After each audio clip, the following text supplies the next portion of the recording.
Maybe in the last minute of your life, you want to be something more than a goddamn savage! Sanguinarias, how my doctor says.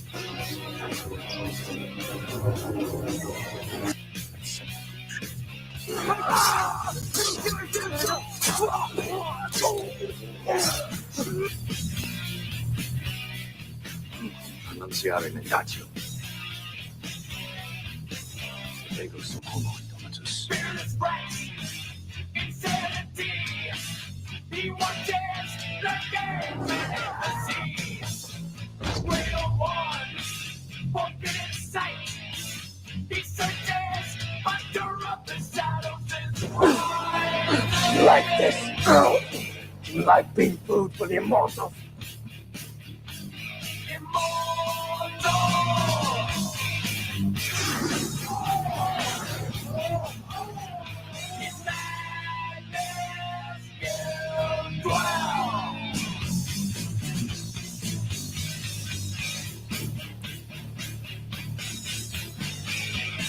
What is happening, YouTube? You are listening to Immortal Coil, your oracle of whiskey mysticism.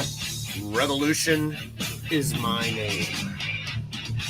It is Wednesday, the 23rd of March, 2022, 6:52 p.m. West Coast, Seattle, and it is time, fuck that van, to get savage.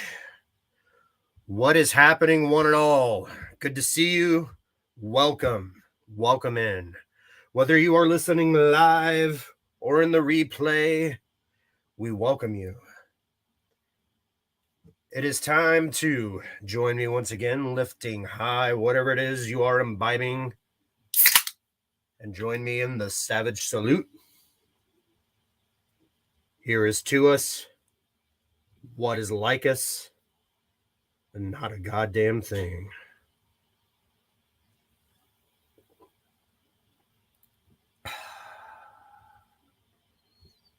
Tastes like freedom. What's going on, everybody? We got a great show for you tonight. It's been a little while. Last week I had to take off due to an illness. Believe it or not, I still get sick here and there. I was a snotty, bloody, sweaty mess. Not very sexy, I know. It sucks. I had to take a week off from work. I had to take a week away from my family. I had to take a week away from my friends and from you, my beloved savages. It's crazy. It is crazy. Joining us, we got Small Time Republic saying hello. I believe this is the first time I've seen you around the channel. What is happening?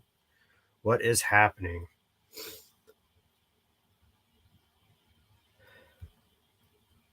See, I had this whole disclaimer that I'm supposed to read to you guys. We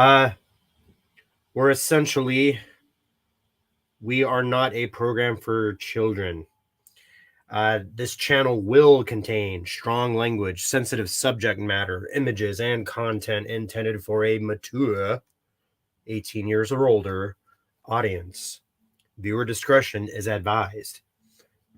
This video contains copywritten content, however, under the Fair Use Act, Section 504(c)(2), Title 17 of the United States Code. This content is presented for the purposes of education and entertainment through the use of parody, satire, critique, analysis, and/or social commentary by means of subjective opinions. That means you're going to hear some fuck words, kids. So put the dear ones to bed, put away people who can't hang, and pull up a chair and take a shot. I also want to remind you guys, we are not doctors. We are not lawyers. So if you need anything legal or medical, we may talk about those things, but please seek the counsel of actual professionals should you wish to engage in that endeavor. Yes. Yes, yes. Yeah, we got a good show for you tonight. Before we dive too far into this, though, I want to take a moment to salute one of our friends here.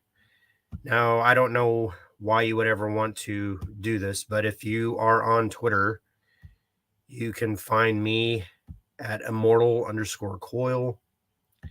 You can find my crystal skull here. It says one of God's own prototypes, a high-powered mutant of some kind, never even considered for mass production. Too weird to live, too rare to die.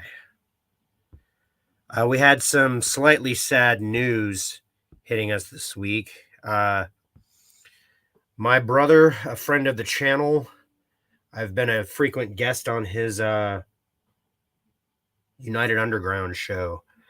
We got this news earlier today. As of 12:38 p.m. Eastern Time, my mother, Andrea Lenore Taylor, was welcomed into heaven.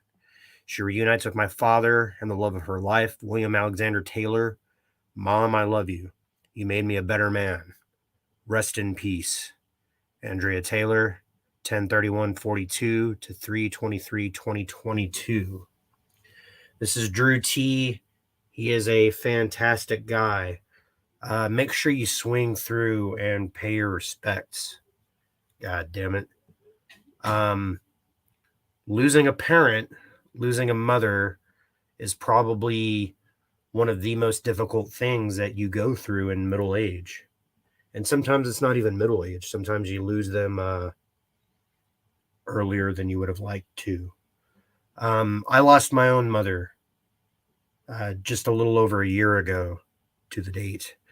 So I tried to have some kind words for Drew in our private discussions.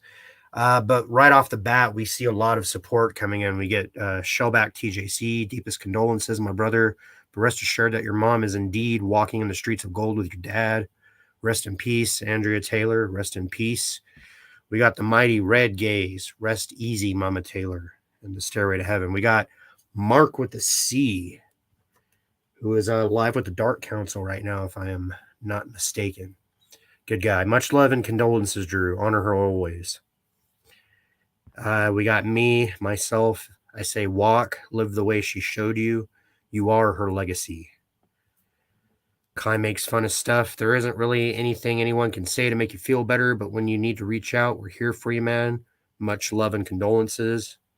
We got some Care Bears, the Belly Blast. We got Vinny Tartamella, Shadow of the Kraken. My condolences, Drew. My prayers to you. Keep her memory alive and that love in your heart, my friend. We got Sporking News Podcast, who I believe is also just finishing up his dump podcast. He says, I am so sorry, Drew. We got Nerium Bonds. I am sorry for your loss, Drew. And then this lovely rest in heavenly peace. We got Papa Cotton, the Wookinator himself. Check your Discord. And just lots of support coming in. Drew T, a friend of the channel. I've been a frequent guest on his United Underground podcast. And he is actually a Bounding into Comics writer. So he is going through a tough time. Swing through his channel. Swing through his Twitter. Just show him some support. Everybody could use a little support. Everybody needs a little helping hand sometimes. I'm going to pause and take a moment for reflection.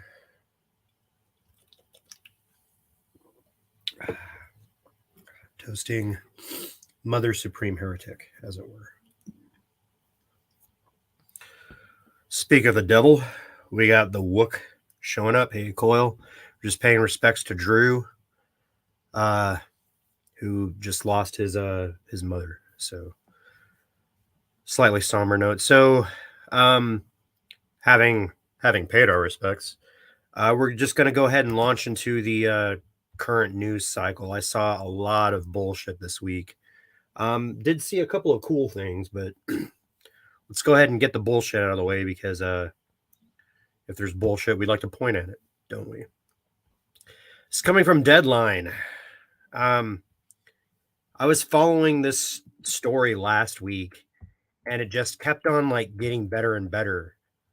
before I could even react to it or put down a proper fucking link that encapsulated everything that's been going on with this fucking fool.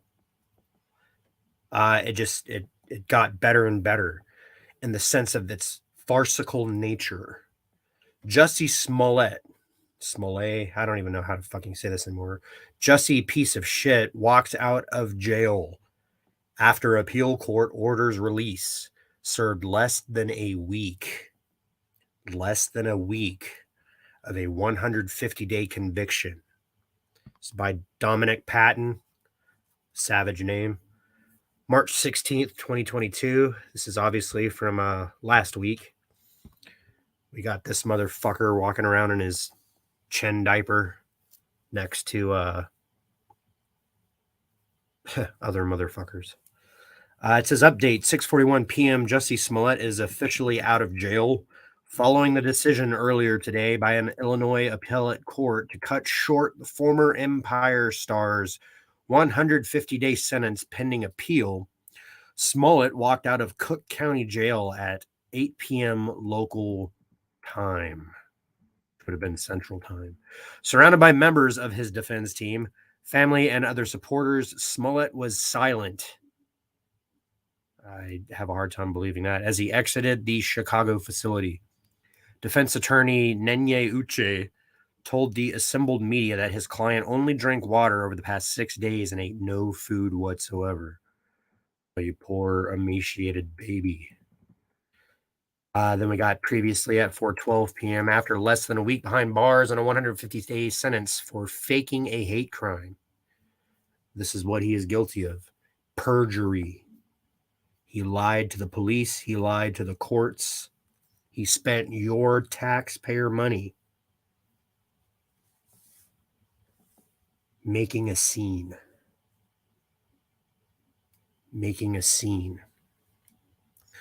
Jussie Smollett will be walking out of the Cook County Jail on Wednesday. A one-page order unceremoniously released by the Illinois Appellate Court today on a 2-1 decision granted the motion from former Empire actors' lawyers for a stay of the sentence. Denied an appeal by the sentencing judge last week, the defense team sought to set Smollett free while his appeal on 5 felony convictions is pending. Felony convictions. It is a crime to lie to the court. Now, this is a lower felony than, say, vehicular homicide. But I'm just plainly shocked that this motherfucker got away with it, seemingly. He lied to the court. He wasted everybody's time and money trying to paint himself as a victim of a crime that never occurred, or worse, he paid some motherfuckers to harsh him up so that he could throw a pity party. He got caught red-handed. He was convicted and sentenced. But because he is a rich Hollywood fuck, he gets to walk away free. Scot-free. Jussie Smollett is trying to paint this as a hate crime and to somehow tie in the inequities of American justice as it pertains to the treatment of African Americans in the justice system with his case. And the two could not possibly be more divergent.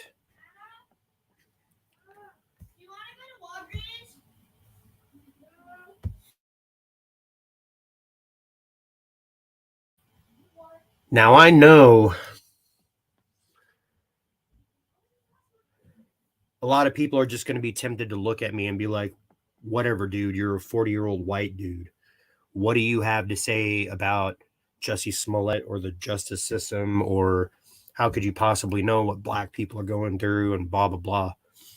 I'm not here to comment to that point.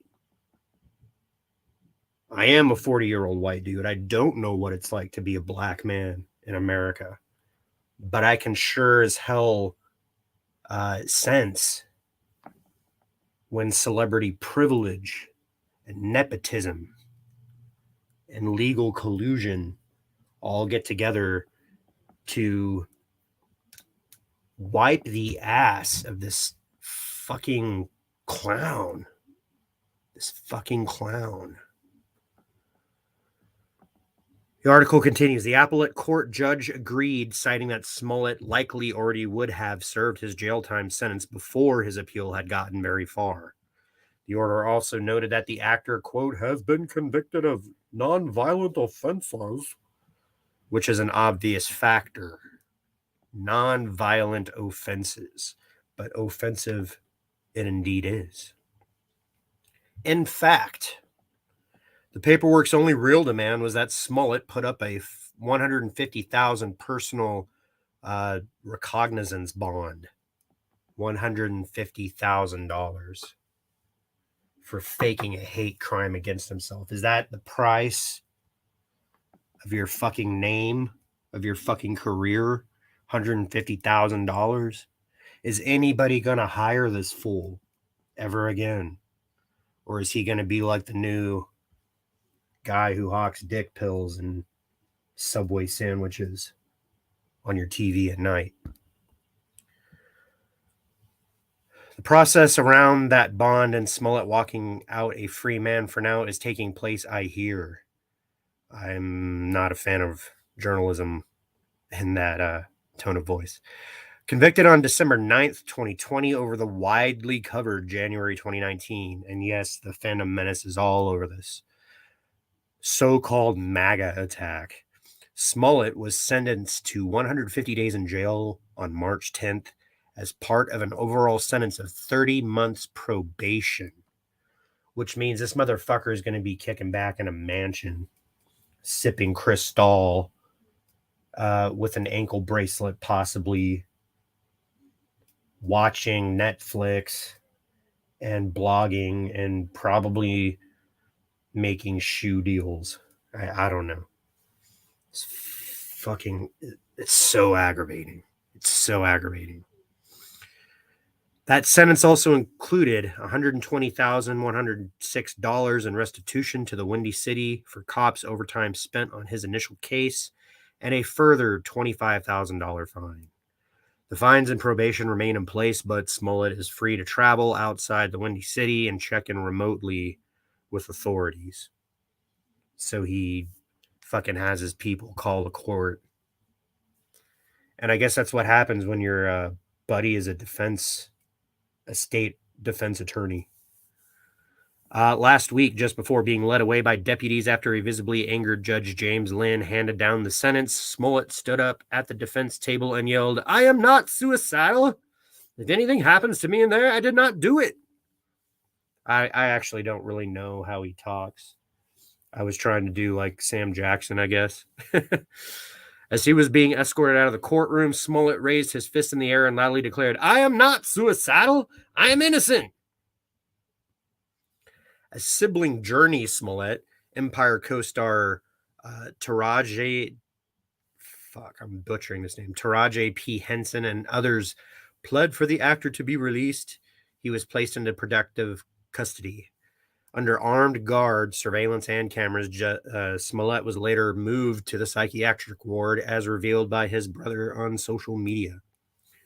Unsurprisingly, Special Prosecutor Daniel Webb unsuccessfully opposed the move to free Smollett.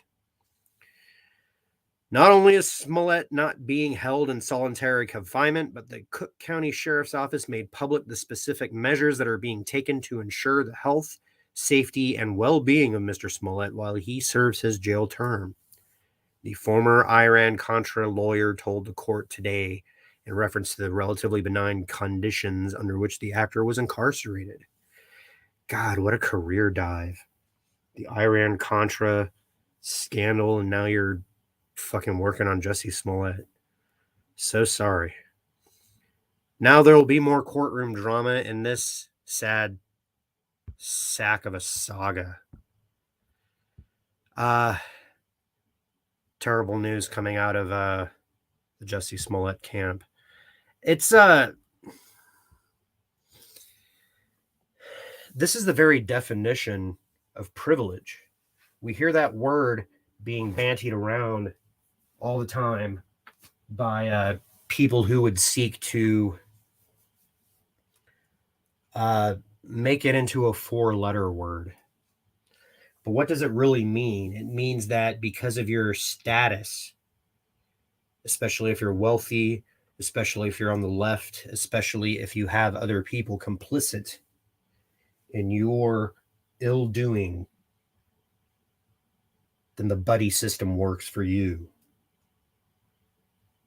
If you're rich and famous, and let's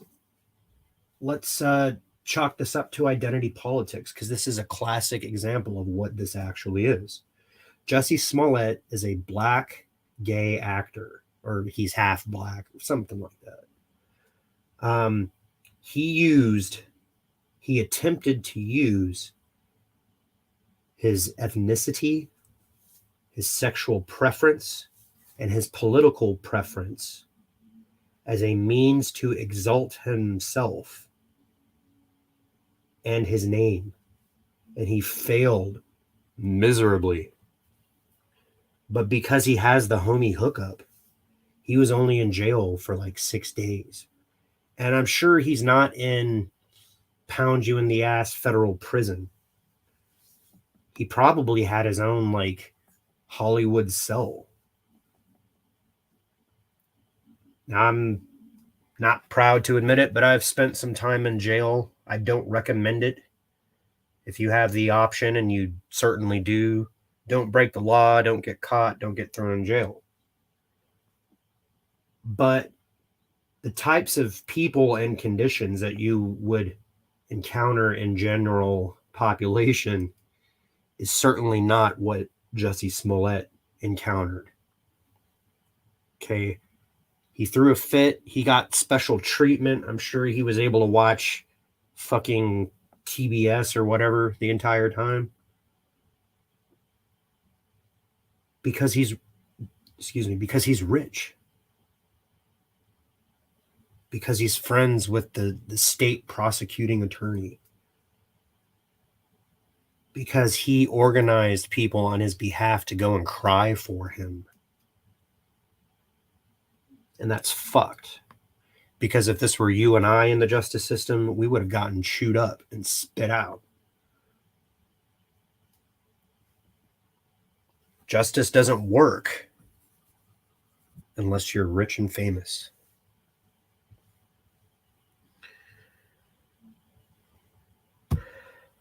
Joining us, we got Tatsunami. He's saying, yo, what up?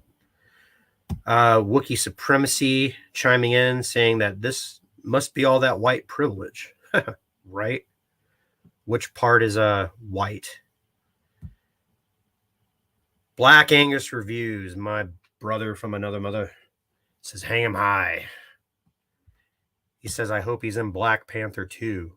Yeah, he's probably going to be T'Challa. The Guinea Pig Collective is showing up, Tommy and his little nibbles. And then Decepticon King. Sorry I'm late. It is all right, my good brother. We do the same show whether 1,000 people are listening or 2 people are listening. Or 1 million. Let's not set that bar too low. Let's not set that bar too low. Continuing on our lack of responsibility diatribe, we got this thing coming in from George R.R. Martin. Now it's funny.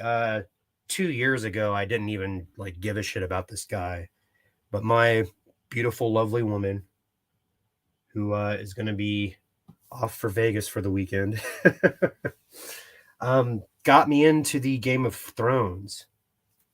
She got me watching the show. Season 1, of course, classic, devastating, all that good stuff. A pretty faithful rendition of the first book, Game of Thrones. And I watched it all the way up to the premiere of the final season, which is funny. It's like I just got on board with it. I was digging it. And then I started hearing the fandom menace talking about how the last season is just shit, and how it progressively became shit, and how Game of Thrones basically followed in with the same sort of, I mean, not as egregious, but the same sort of tropes that we're used to typically in Hollywood. There's a very funny South Park episode where it talks about wieners. If you want to talk about wieners, South Park's the place to do it. George R. Martin has this thing called Not a Blog, and he just released something 2 days ago. Now, I will read this to you with commentary, but I have to say that every time George R. Martin types on this fucking blog, I keep thinking those are sentences that could have been put into your Smith Corona or whatever the fuck you write on. Because I know he has like an Apple or something stupid like that, something archaic. You know, he probably has dial-up modem and all that shit. George R. Martin, who had a whole year in his fucking lakeside cabin to write, and he hasn't, except this. So this blog, this not a blog, is called This, That, and Other Things. March 21st, 2022, 10:13 a.m. Too much to do, too much to do. You know, and I'm giving this guy too much fucking bass. I'm assuming he's talking like a shooting from the hip motherfucker like we are. But George R. R. Martin actually sounds kind of like a pansy. He's like, too much to do, too much to do. Things are happening in my family. Except I can't keep that up, so I'm going to have to read it like I read it. Things are hopping, as my frogs told you down below. I could be writing long posts here about a dozen things, but I am sure most of you would sooner I were writing fiction. Yes. Producing films, not so much. And television shows, not so much. Editing anthologies, maybe. You know.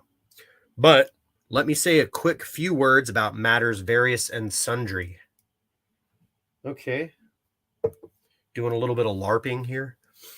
We have a new book coming out from 10 Speed in October, The Rise of the Dragon, an illustrated history of the Targaryen dynasty from Aegon the Conqueror to the regency of the boy king Aegon III. I could show you the covers, British and American, but my mighty minions have already done that in the post below. Just scroll down and enjoy. The official announcement lays out the basic facts about the book as well, so I won't repeat that here. No one cares about this book. No one cares about this book. You know what we want to see? You know who's been fucking dead at the wall for like 7 years?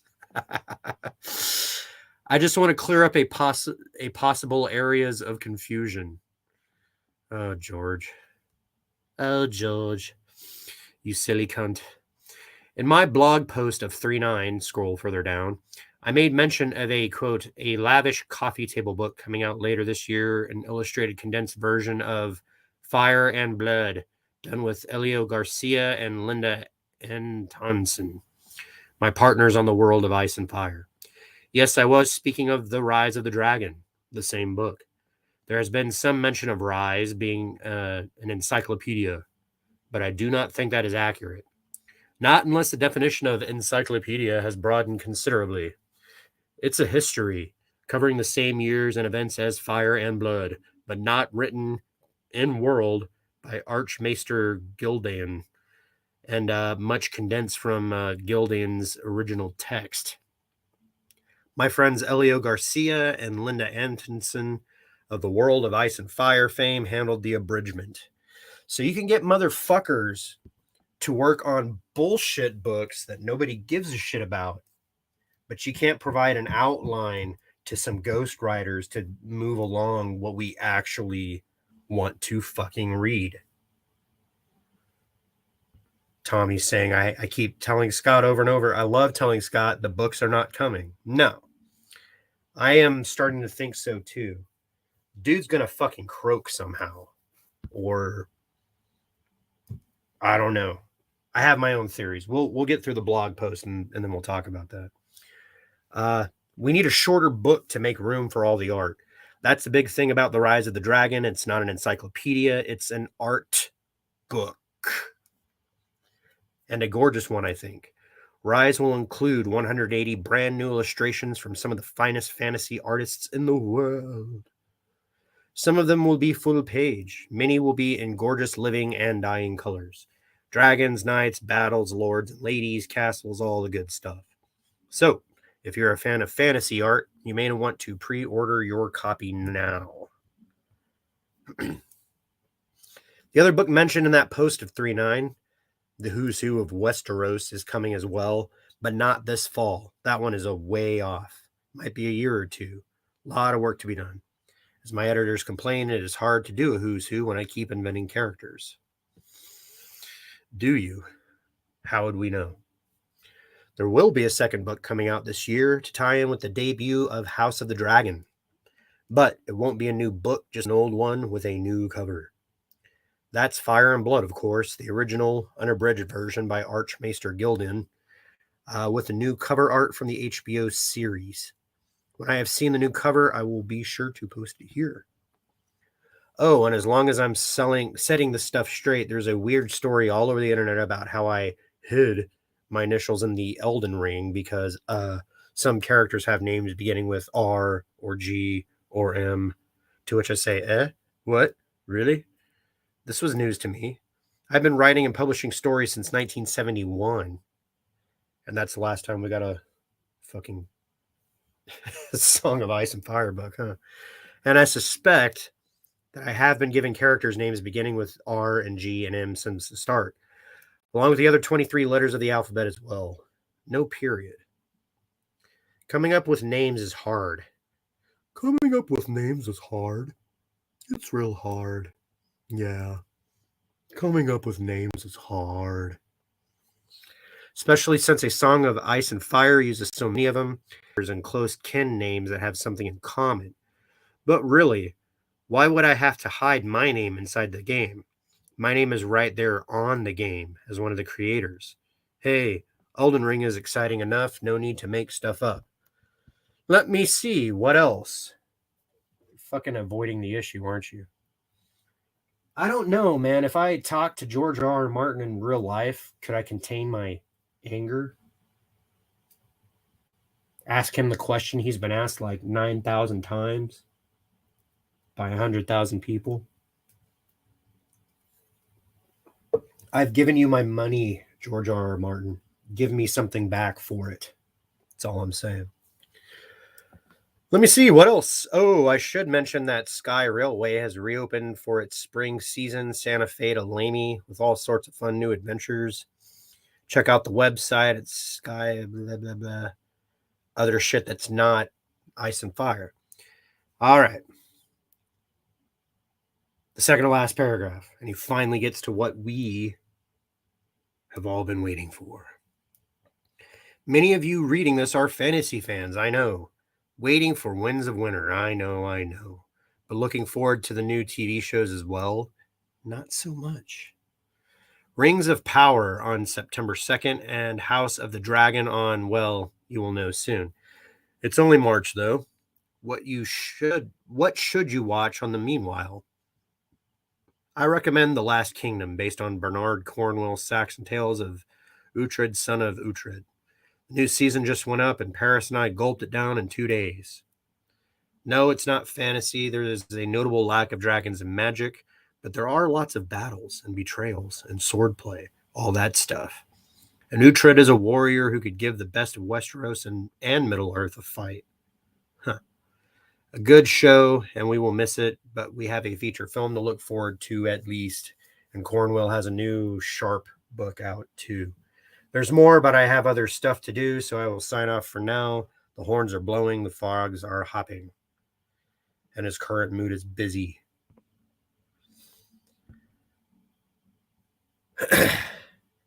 So he posted that at 10:13 a.m. I bet he was up at 5 in the morning after he was finished jerking off. He waxed this out. And that's probably the big fucking problem with George R.R. Martin. He claims to be easily distracted. You know, and I imagine, like most other people during the pandemic, he drank a lot. He probably jacked off a lot. Can't blame you for shit that we've all done. But you also exist. Your job is such that you could do it whenever you want. You could do it whenever you want. And you haven't wanted to. It's fucked up. That is fucked up, George R.R. Martin. That is fucked up. So getting into this other thing, the guy that George R.R. Martin pretends to be is J.R.R. Tolkien. Poor fuck isn't around to see what's going on with his legacy. He probably would be, most assuredly, is rolling around in his grave. Amazon defied J.R.R. Tolkien's wish, buys rights to The Hobbit. What was that? Amazon's The Lord of the Rings, Rings of Power is debuting later this year. Blech. But the conglomerate just acquired the rights to The Hobbit and more of Middle-earth, going against one of J.R.R. Tolkien's standards when protecting his stories. There's fucking Frodo with his what the fuck look. Don't blame you, sir. World of author J.R.R. Tolkien and his Middle-earth with Mount Doom, The Shire, The Dark Lord Sauron, is one of the most beloved novels and film franchises in history, with director Peter Jackson's The Lord of the Rings trilogy being regarded as one of the greatest sagas of all time. Adding to this fantasy world, this September is Amazon's The Lord of the Rings, The Rings of Power, a $500 million streaming series that's been met with mixed reviews upon its official release trailer. And it's because of what they're straying away from as it concerns the source material. Not many fans were enthused when Amazon announced that they would be caring for the Tolkien torch, follow Peter Jackson's Rings and the Hobbit franchise. What? I think that was not proofread. In fact, upon unveiling new and original characters, many fans expressed their disappointment in Amazon and more, claiming that the studio will undermine J.R.R. Tolkien's legacy. Indeed. Fans are not going to lay down and take this. The Lord of the Rings fan, Sus, puts it perfectly. For those of you who only know the movies and are wondering why any of this outcry matters, Tolkien didn't set out to write just another fantasy. His first love was language and mythology. As a linguist, he set out to make the most beautiful language ever created, Elvish. He invented Elvish based on Northern European languages. As a historian, he wrote the Silmarillion and all other extensive back lore that is only hinted at in the movies as alternate mythology for the British Isles. The very creation of Middle-earth by the gods through an act of song was informed by Finnish myths. He was steeped in Northern and Western European culture, and the myths, legends, languages, stories, racial characteristics, history, and cultures of Middle-earth are inextricably built from the corresponding roots of European culture in a way that no fantasy has ever been able to replicate before or since. He is considered by many of us to be the true father of modern fantasy, and no one, bar none, has equaled the depths and verisimilitude. Ooh, we got to bust out the dictionary for that one. He brought to that creation. This trailer and all Amazon interviews to date prove that they don't care about any of this and intend to dismantle the very foundation of why Tolkien wrote these books as a labor of love in the first place. He loved his culture, his history, and his language, and his invented languages, world, races, and stories were the medium through which he communicated his love of his ancestral heritage. take pride in your origin. Unless you're white, I guess. To change his work in the ways shown in this trailer and subsequent interviews is not just to reinterpret some surface aspect of his story. It is to completely undermine his stated intent, strike at the heart of his passion, and directly attack his own cultural heritage. Nonetheless, Amazon just altered the future of Middle-earth after acquiring the entire film and media rights to The Hobbit. And thus Amazon secures a few more rights to Middle-earth, specifically The Hobbit. Here is a Twitter post from theonering.net, benedictarnold.net. And thus, Amazon secures a few more rights to Middle-earth, specifically The Hobbit. This is a Portuguese or something. I'm not going to read that. Following a lengthy financial business process, Amazon Studios has officially acquired the entirety of MGM Studios, including Tolkien's The Hobbit film rights and more. J.R.R. Tolkien repeatedly expressed throughout his life the distrust he had with large corporations who would ask for the film rights of his novels, including Disney. Tolkien hated how Walt Disney represented dwarves in his studio productions, citing Snow White and the Seven Dwarfs as a, quote, disgusting depiction of dwarves. I recognize his talent, but it has always seemed to me hopelessly corrupted. Though in most of the pictures proceeding from his studios, there are admirable or charming passages, the effect of all of them is to me disgusting. Some have given me nausea. From the horse's mouth. In 1968, J.R.R. Tolkien sold the film, stage, and merchandising rights of The Lord of the Rings and The Hobbit novels to United Artists after being repeatedly pressured by his legal staff and financial advisors. But United Artists shelves Lord of the Rings for 8 years until selling the rights to the Saul Zaentz Company. The Saul Zaentz Company then licensed the rights to produce an animated The Hobbit film, 1977, to Rankin Bass, Rudolph the Red-Nosed Reindeer, the first motion picture media of any Tolkien work. And for a lot of us, this is the first depictions that we saw of Tolkien's world, whereas before we could only read it.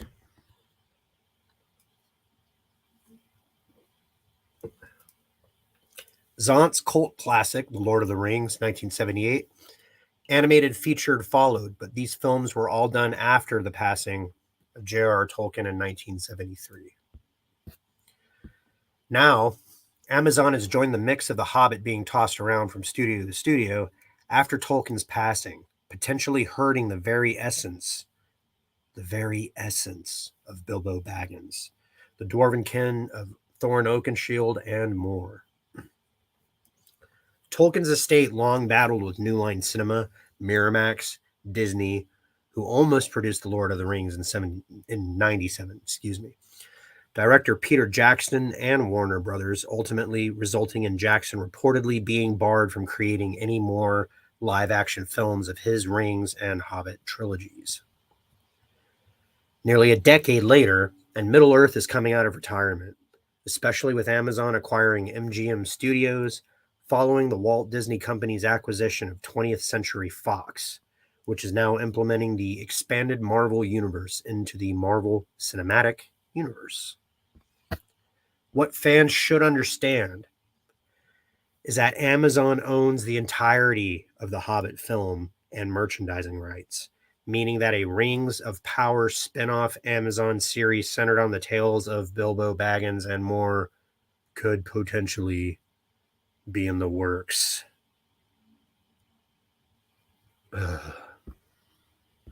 One shudders to think. More about the Rings of Power. Taking place in the episodic second age of Middle-earth, Amazon's The Lord of the Rings of Power chronicles the construction of the One Ring worn by Dark Lord Sauron under Mount Doom. 3 rings for the Elven Kings under the sky, 7 for the Dwarf Lords in their halls of stone, 9 for mortal men doomed to die, one for the Dark Lord on his dark throne in the land of Mordor, where shadows lie.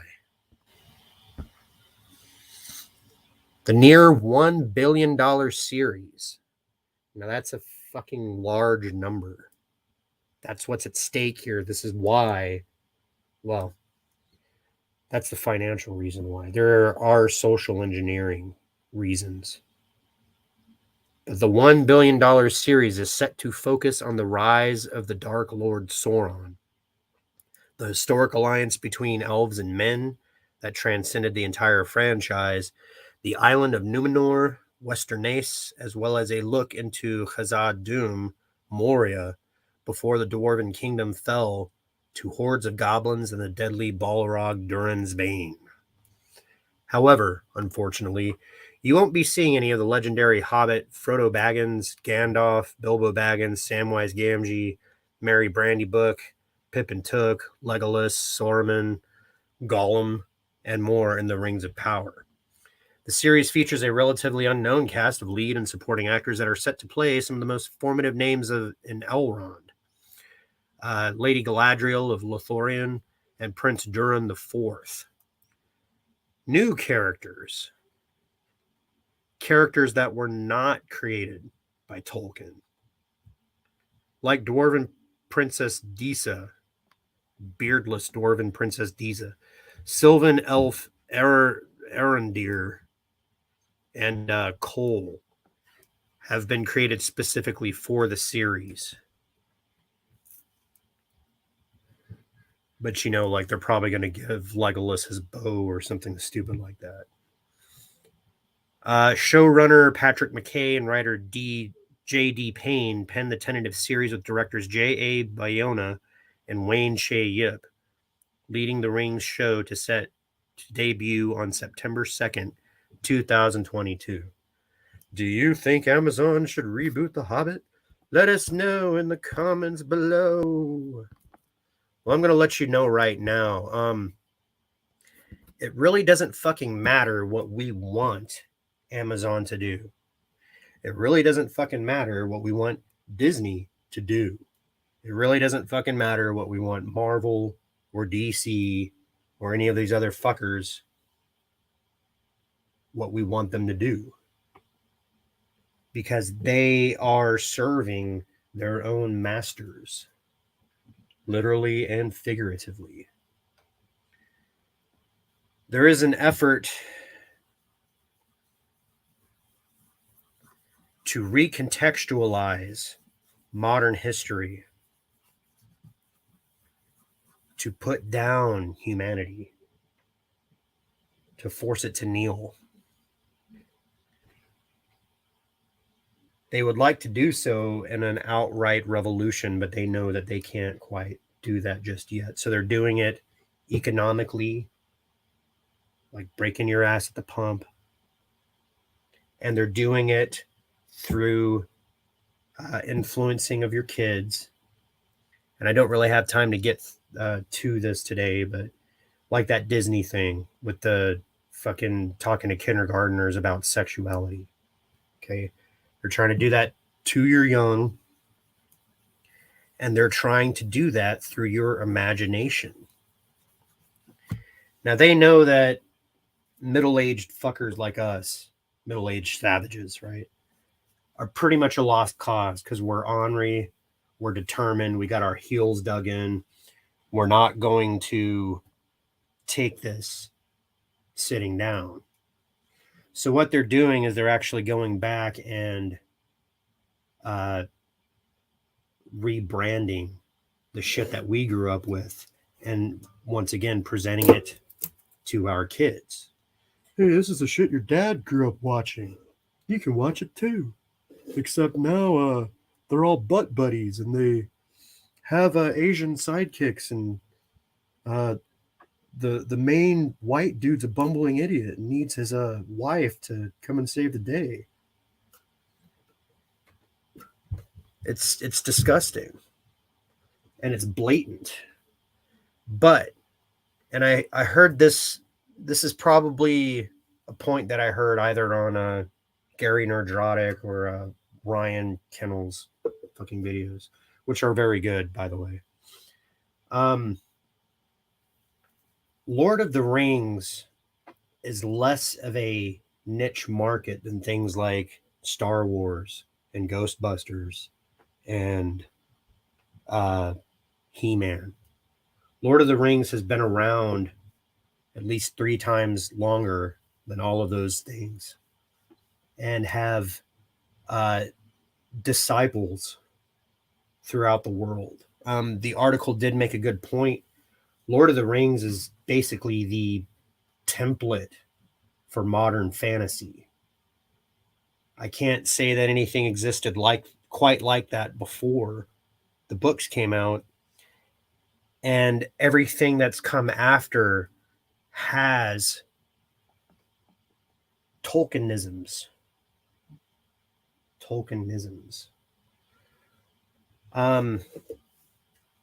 There are actually quite a few franchises that I failed to get into right away because I was just like, whatever, Narnia, Terabithia, fucking Westeros, you guys are all just trying to Middle Earth. You don't have elves, you have whatever. You know, and I was a cynical fuck about it. But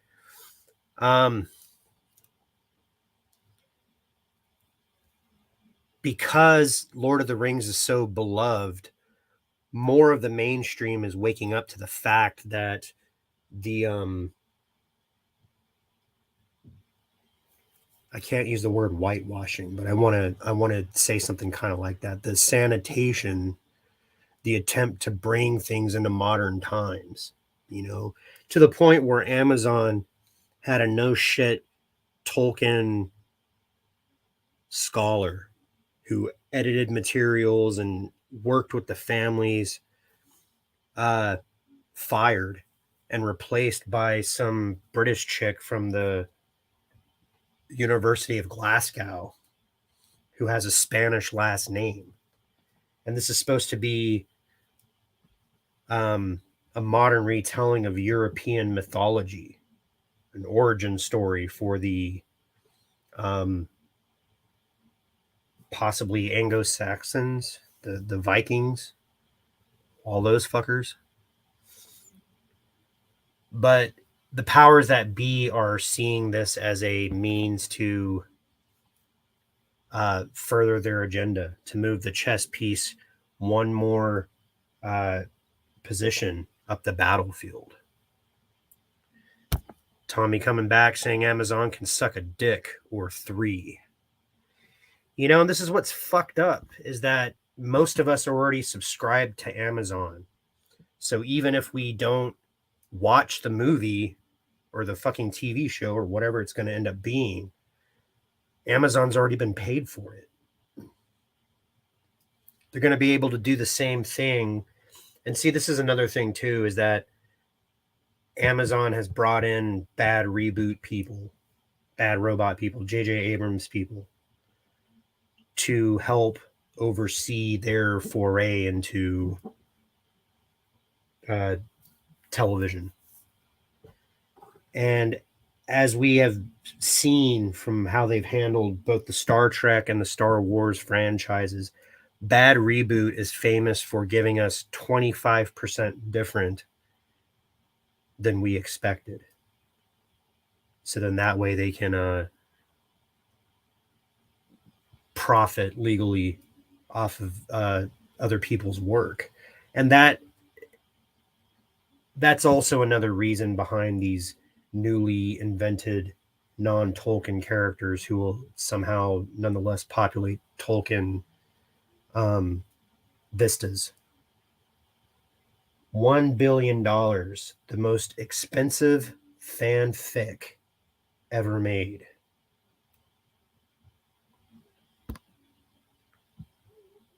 They never mentioned the animated Return of the King, 1979. I thought they did, but either way, Tommy just did. Tommy's a good guy. Moderator at large.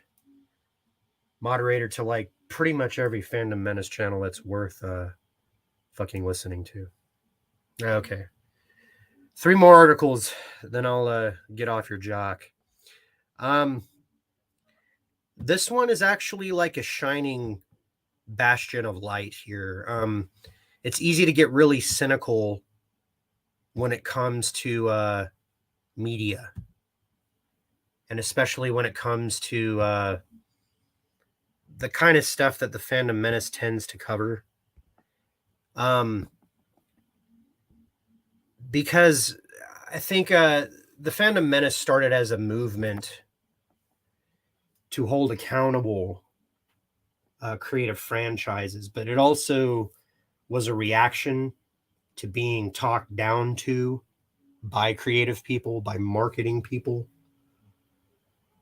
But then it grew into something more. It's calling out the attempts by the powers that be to try to get us to cow. And we're not going to. And how to say this? For the most part, Hollywood, and this harkens back to the Jussie Smollett thing that we were just talking about, is an echo chamber. It's a bubble. And the sort of reality that Hollywood actors and writers and studios and producers espouse does not actually exist. And because it's in a bubble, and because they are insulating themselves from how the world actually works and how the human mind naturally functions. See, they're attempting to change how the human mind naturally functions.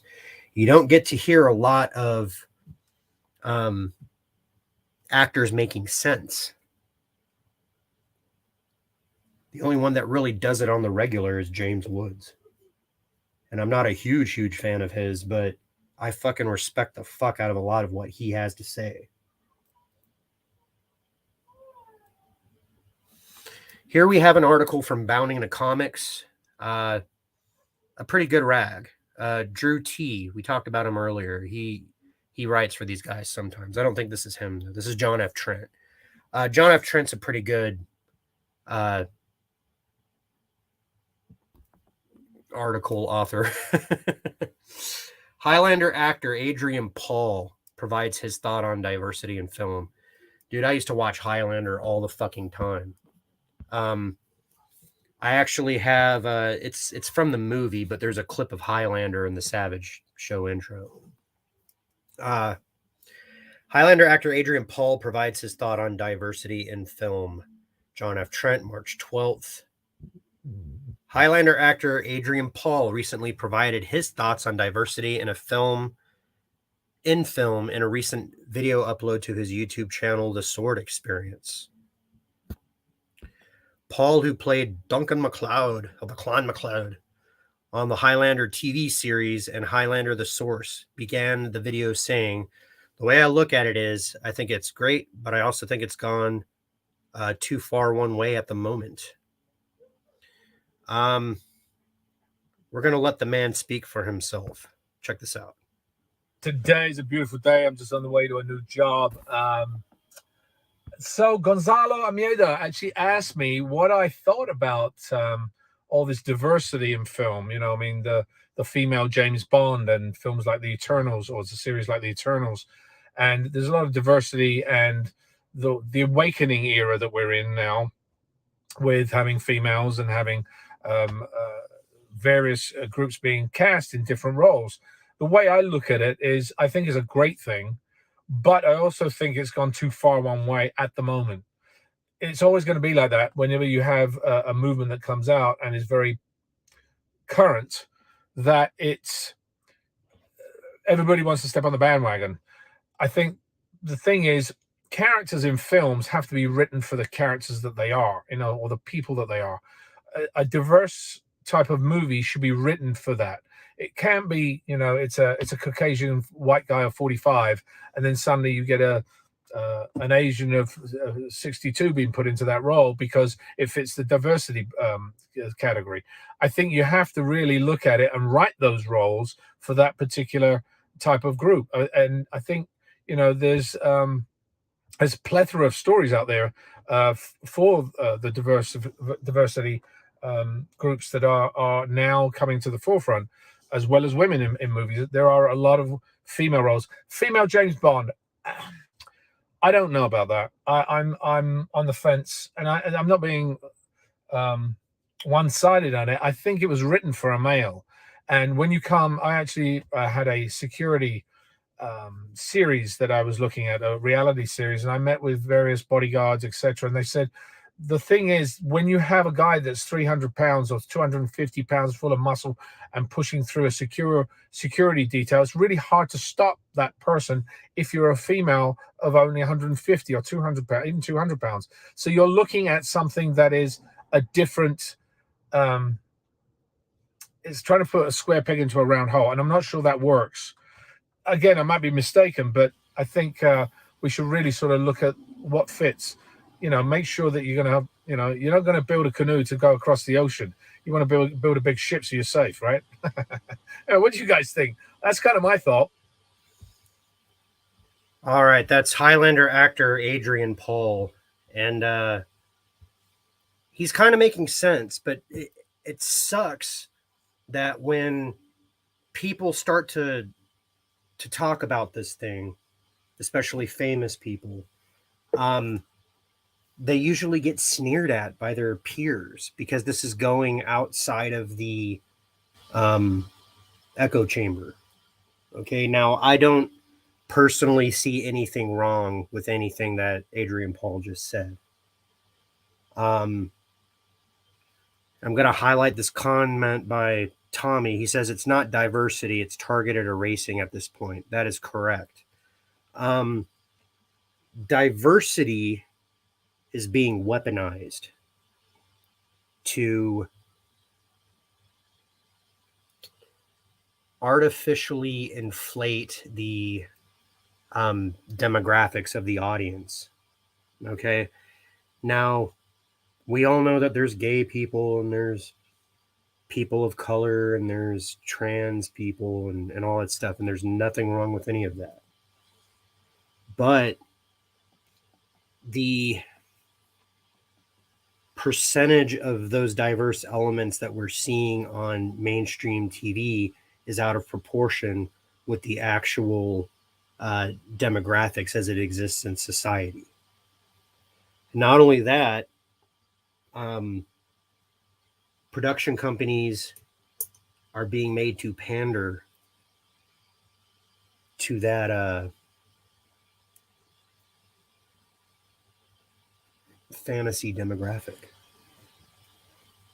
Okay. Adrian Paul, who possesses fantastic genetics. Look at this motherfucker. He's like pushing 60. He barely has any gray in his beard. This guy's a British model. He also does kung fu. All right. So I'm happy that at least someone in Hollywood is making sense. Okay. I'm not super turn on the camera. I'm not super looking forward to this, but we did receive a trailer. The Ms. Marvel trailer dropped. I'm not expecting put me up there. I'm not expecting anything marvelous from the Ms. Marvel trailer. I purposefully avoided watching this for the most part because I didn't fucking want to, but I needed to make sure that I did this live for you guys. So we're going to be reacting to the Ms. Marvel trailer. Lord help us.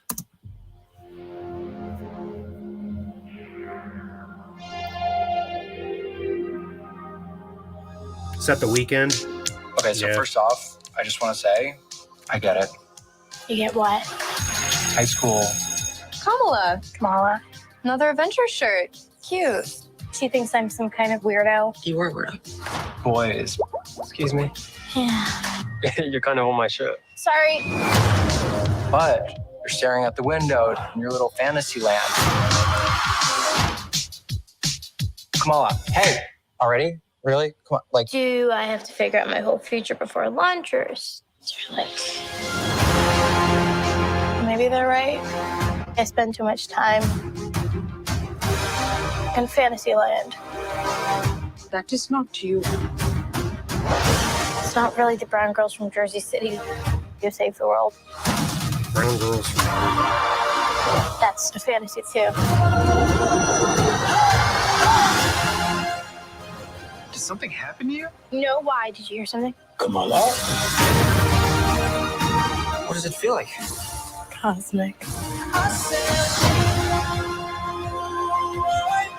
I always thought I wanted this kind of life, but I never imagined any of this. Do you know what you are? I'm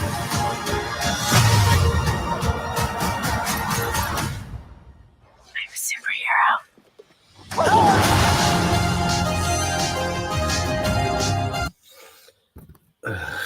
Just I am not interested in this at all. Original series streaming. I'm assuming this is going to be on Disney. It's probably more apt to be on the CW because that's about the caliber of quality that I'm expecting from this. Ms. Marvel, famously a self-insert character by her creator. They sort of changed it from the comics where she has big, stupid hands. Now it's like big, stupid energy hands.